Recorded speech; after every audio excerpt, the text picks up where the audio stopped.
En ce début du XXIe siècle, presque 500 ans après la naissance de Jean Calvin, on retrouve le réformateur là où on ne s'y attend pas, à Paris, dans une prestigieuse salle des ventes du Faubourg Saint-Honoré. En 2003, 2 de ses manuscrits s'y sont vendus 49 000 et 60 000 euros pièce. Une consultation théologique et une lettre adressée par Calvin à un suicidé. Je connaissais l'aspect de Calvin mis en valeur dans la consultation théologique, qui était le Calvin vindicatif, le Calvin polémiste, le Calvin maître du verbe, le Calvin imprécatif. Je pense que, peut-être un petit peu trop caricaturalement, c'est ce Calvin qui prédomine dans l'imaginaire des gens. L'autre manuscrit, alors qu'on attendait un Calvin très sévère vis-à-vis du suicide, montrait un Calvin surprenamment tendre, charitable, pris de compassion à l'égard du désespéré. Donc c'était très intéressant de mettre en même temps 2 manuscrits qui illustrent 2 côtés très, très différents mais non incompatibles de Jean Calvin. 3800, il faut dire 4000. Non, il faut dire 4000. À 3800. Calvin vaut plus cher que Luther, Calvin vaut plus cher que Martin Bucer, que Mélenchon. C'est pas un personnage qui suit les modes, c'est une espèce d'étoile dans le marché. Calvin serait-il devenu une valeur refuge pour les seuls investisseurs?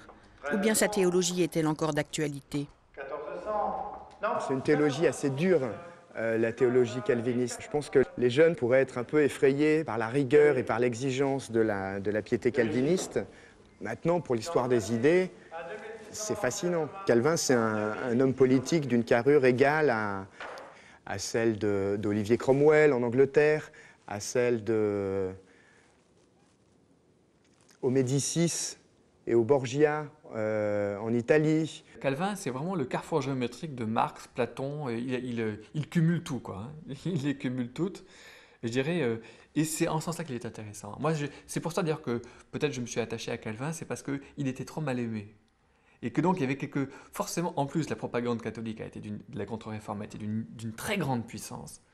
Et je dirais, elle a su très, très, très habilement jouer sur les traits de Calvin qui étaient les traits les plus durs et les plus incompréhensibles après Calvin. Parce que ce qu'on ne comprend pas, je pense, c'est l'énergie terrible qu'il a fallu pour sortir du monde hiérarchique dans lequel on était encore à l'époque de la Renaissance.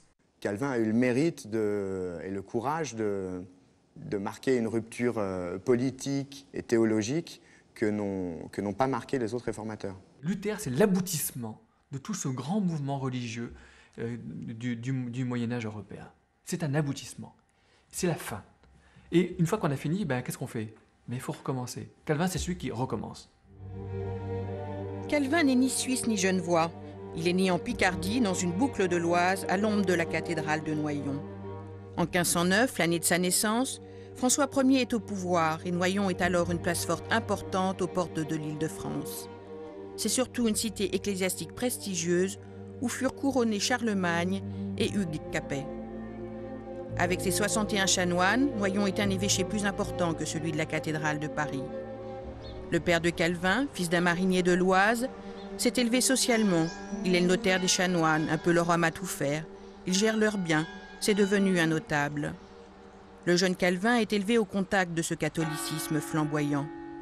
À partir de 12 ans, il profitera même de bénéfices ecclésiastiques qu'il résiliera une fois détaché de l'Église catholique traditionnelle. La mère de Calvin est une femme très pieuse. Elle emmène souvent son fils à l'abbaye d'Ourscan, à quelques kilomètres de Noyon. C'est le lieu d'un pèlerinage important à Sainte-Anne, la mère de la Vierge.